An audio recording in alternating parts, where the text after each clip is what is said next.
Our labs are not just about science, they're about sparking curiosity and igniting the art of discovery. Sinkhania Educational Institute, cultivating knowledge.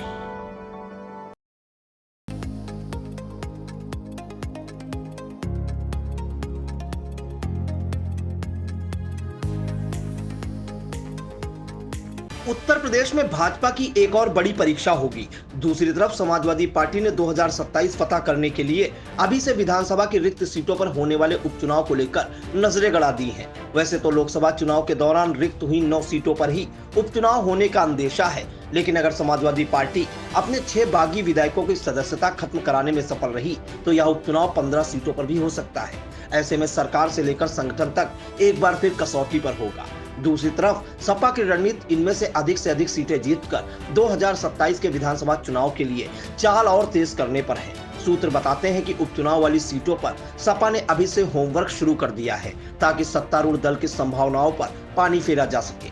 बता दें कि उत्तर प्रदेश में करहल, मिल्कीपुर, कटहरी, कुंद्रकी, गाजियाबाद, खैरपुर, मीरापुर, फूलपुर और मंझवा सहित 9 सीटों के विधायकों के सांसद बन जाने की वजह से अब विधानसभा की सीटों के लिए उपचुनाव कराए जाएंगे। इनमें से 2022 के चुनाव में करहल, मिल्कीपुर, कटहरी, कुंद्रकी सीट पर समाजवादी पार्टी और गाजियाबाद, खैर, फूलपुर पर भाजपा ने चुनाव जीता था। इसके अलावा मीरापुर में उसकी सहयोगी रालोद और मंझवा में निषाद पार्टी जीती थी। यानी 4 सीटें सपा के खाते की हैं, जबकि 5 सीटें बचाने की चुनौती भाजपा गठबंधन के सामने होगी। राजनीतिक पंडितों का कहना है कि उपचुनाव को लेकर समाजवादी पार्टी की बेचैनी यूं ही नहीं बढ़ी है। दरअसल जिन 9 सीटों पर चुनाव होने हैं उनमें से 6 पर लोकसभा में समाजवादी पार्टी ने बढ़त बनाई है।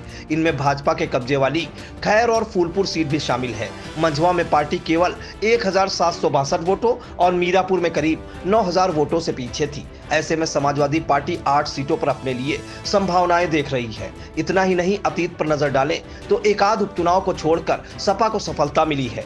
मसलन 2014 में लोकसभा चुनाव के बाद जब 11 सीटों पर उपचुनाव हुआ था तो समाजवादी पार्टी ने 8 सीटें जीती थीं। बताते कि सपा के बागी विधायकों में मनोज पांडे, अभय सिंह, पूजा पाल, राकेश पांडे, राकेश प्रताप सिंह, विनोद चतुर्वेदी और आशुतोष मौर्य शामिल हैं। बताते हैं कि इनमें से अधिकतर ने राज्यसभा चुनाव में भाजपा के पक्ष में क्रॉस वोटिंग की थी। कुल मिलाकर विधानसभा के लिए होने वाले उपचुनाव के जरिए सपा 2027 के लिए मैदान सजाने की तैयारी कर रही है। बताते हैं कि उपचुनाव में सपा उत्तर प्रदेश विधानसभा में परचम फहराने का ताना बाना बुन रही है।